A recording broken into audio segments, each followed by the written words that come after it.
Being able to retire a millionaire isn't as crazy as you might think. It doesn't need you to earn a six-figure salary year in, year out. With a few easy steps and starting as soon as possible, it can be done for $100 a month. Let me tell you a bit more about it. It doesn't take a massive inheritance or windfall or even a lottery pick.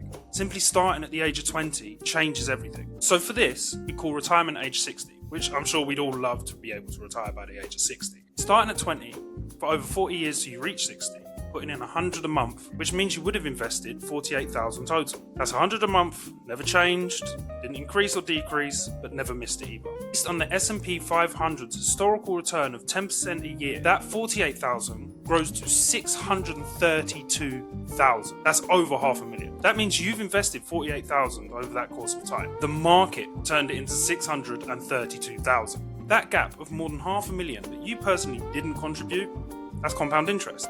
Your returns start earning their own returns. And after 40 years, that gap between what you've put in and what you now own is remarkable. Here is what most people underestimate. At age 40, so halfway through the process of investing between the ages of 20 and 60, your balance would be around $76,000. Now, they're great gains, but that sounds fairly modest for 20 years of investing, right? But the compound interest starts accelerating as your balance grows. This means the last 20 years of investing do the heavy lifting, not the first 20. This is why starting at 20 means more than starting at 30 with twice as much money. Now, let's say your jobs improve over the years, so you earn more money, so you want to invest.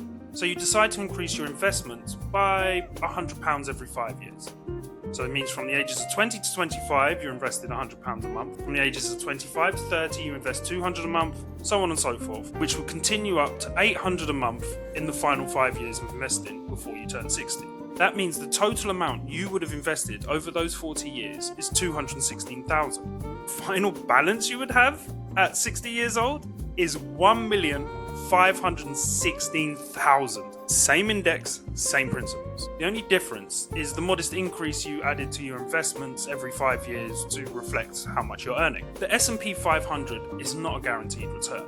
Markets, of course, go up and down all the time, but over any 40-year period in history, the direction has been the same. The variable that mattered there the most was not how much people put in, but how early you started and your time in market. So as we said at the start, no inheritance, no massive windfall, just consistency and time.